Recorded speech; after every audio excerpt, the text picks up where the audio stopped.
क्योंकि हर एक फ्रेंड कमी ना होता है। या I know it's just a song but that's true. या लाइफ में ना आपको आपके नेचर के जस्ट अपोजिट फ्रेंड्स मिलते हैं। आप अगर सीधे साधे से बंदे हैं तो दोस्त आपको ऐसे ऐसे अतरंगे नमूने मिलेंगे जिनके होते आपको टीवी पर कार्टून्स देखने की नींद नहीं होती। आपके पास आपके साथ जीते जागते चलते फिरते कार्टून्स जो रहते हैं, तो कुछ ऐसी ही है हमारी मिस कार्टून नंबर 1 इकरा। मैडम के फेस पर हर टाइम बड़ी सी स्माइल चिपकी रहती। ये बंदी किसी सीरियस सिचुएशन में भी ना लोगों को हंसा हंसा कर पागल कर सकती थी। लड़के तो क्या, इसकी हरकतों इसकी बातों पर लड़कियां भी फ्लैट हो जाया करती थी। यूँ तो उसे देखी, उसकी आवाज़ सुने मुझे सालों बीत चुकी है। I don't remember last time हमारी अच्छे से बात कब हुई थी, पर हमारी इकरा मैडम भूल जाने जैसी कोई चीज़ थोड़ी ना है। अभी कुछ दिन पहले मैडम को हमसे शिकायत हुई, अरे हमारे लिए भी लिख दीजिए कुछ, दोस्त तो हम भी थे। लीजिए मैडम, आ गया वो दिन, पेश है आपकी अतरंगी किस्से कहानियाँ। 11th क्लास में मैं, आयु और इकरा साथ इंग्लिश के ट्यूशन जाया करती थी। मैडम को बोलने की इतनी बुरी आदत थी कि इसे पता ही नहीं होता था कि सड़क पर चल रही है या अपने घर में उछल कूद कर रही है। मजाल है बंदी 2 मिनट के लिए चुप हो जाए, अपनी बातों में यूं मशगूल हो जाया करती कि सड़क पर चलते चलते कभी टकरा जाया करती तो कभी मैडम का बैग कहीं अटक जाया करता और हमारी बड़बोली यूं ही मस्ती में बक करती जा रही है।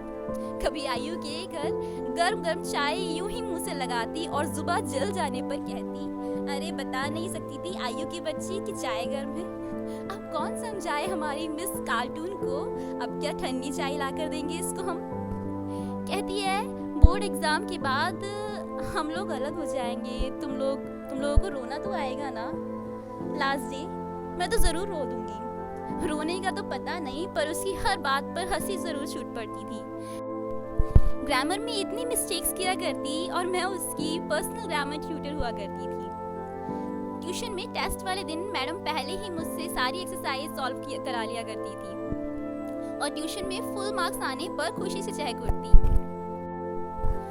12th के बाद जब हम लोग कभी उसकी बर्थडे पार्टी में मिलते तो उसका एक ही सवाल होता हम सबसे, हमारे जीजू कब आएंगे। मेरे पास तो खैर उसके सवाल का आज भी जवाब नहीं है, तब तो खैर क्या ही होता। खैर आप बताना मैडम, आपको मिले क्या हमारे जीजू। हमारे मुजफ्फरनगर के टॉप कॉलेज श्रीराम में हर साल लॉ में टॉप करती और हर साल बेस्ट एंकरिंग के लिए उसे अवार्ड्स मिलते। सच में मुझे दोस्त तो एक से बढ़कर एक दिए हैं भगवान ने, and I really thankful to God for these wonderful friends. असल में हर कोई तो नहीं जानता, पर मेरे घर वाले कुछ कट्टर स्वभाव के हैं।